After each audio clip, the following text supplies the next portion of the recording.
Good Morning Business. Business Plan. Et à 7h45, on va parler de la nouvelle vie des cabinets de conseil et d'audit avec vous, Marie Guillemot, présidente et directeur de KPMG France. Bonjour. Bonjour. On le disait, votre métier a beaucoup changé. D'abord parce que vos missions changent. On voit avec cette acquisition d'ICOM Cloud, vous êtes en train de vous renforcer, de vous muscler sur le cloud, sur l'IA. Parce que d'ailleurs, votre chiffre d'affaires progresse beaucoup parce que les entreprises savent pas quoi faire de l'IA, donc elles viennent vers vous, tant mieux. Et puis aussi, on le disait pendant la publicité, on va en reparler dans l'entretien, le retour peut-être aussi des étudiants, parce qu'il y a eu le moment de la Startup Nation, où tout le monde voulait créer sa boîte.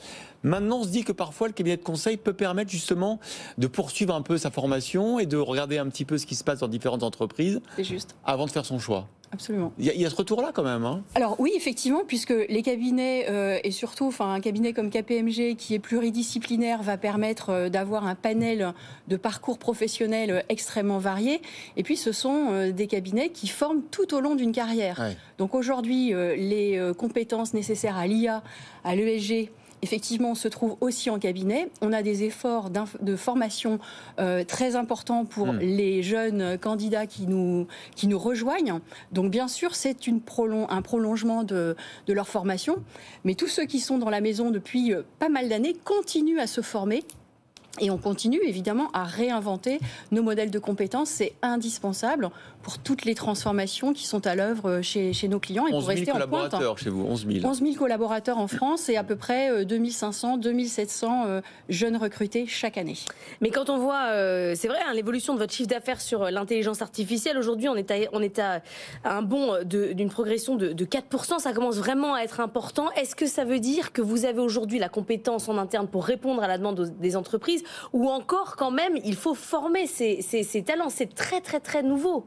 Alors effectivement, si on regarde l'offre de conseil au sens large, on a pratiquement 1 euro sur 2, je dirais 50% à peu près de notre chiffre d'affaires qui repose sur des solutions technologiques. Soit parce que c'est une transformation technologique, digitale dans les entreprises, soit parce que c'est une solution qui soutient une transformation d'un business model, par exemple. Donc effectivement, ça demande une capacité assez forte à réunir toutes les expertises nécessaires. On a un centre d'excellence Connected Tech qui regroupe à peu près 1200 experts aujourd'hui de l'ensemble des technologies. C'est à peu près x2 par rapport à 2022. Donc on a une montée en puissance qui est assez considérable et qui nécessite effectivement qu'on aille chercher des compétences pointues. D'où l'acquisition d'ICOM Cloud aujourd'hui. On est ravis de l'annoncer puisque ça nous permet d'être rejoints par un pure player français des solutions Salesforce, donc avec une dimension IA, data, cloud, bien sûr. Combien de collaborateurs chez eux?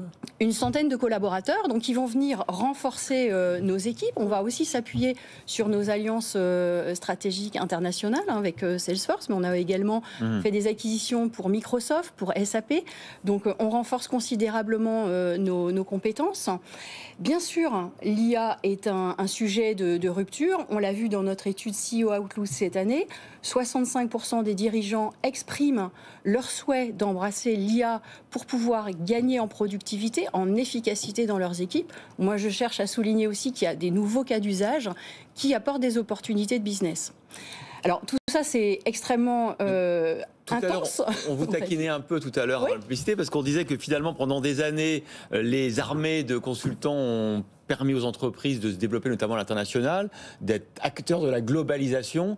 Aujourd'hui, c'est des missions, non, j'exagère, mais c'est pas contraire, mais disons, c'est un peu des missions de souveraineté, de relocalisation, de sécurisation de la chaîne d'approvisionnement. On redétricote un peu, enfin en tout cas on fait un peu autre chose.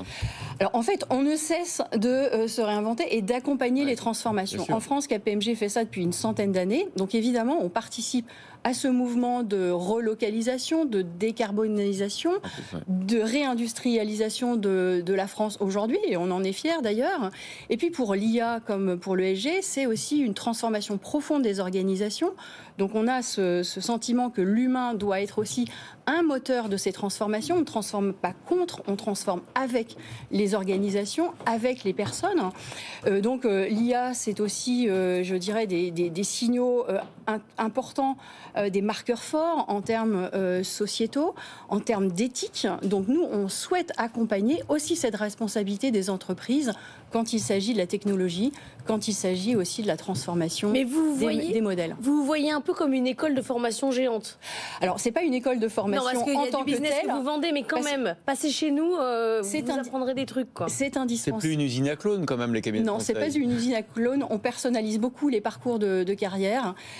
On se forme tout au long de nos carrières. Effectivement, c'est aujourd'hui l'éthique, c'est aujourd'hui l'IA, c'est aujourd'hui la sécurité économique des entreprises ou encore les transformations durables. Merci Marie Guillemot, présidente directeur de KPMG France. Vous pouvez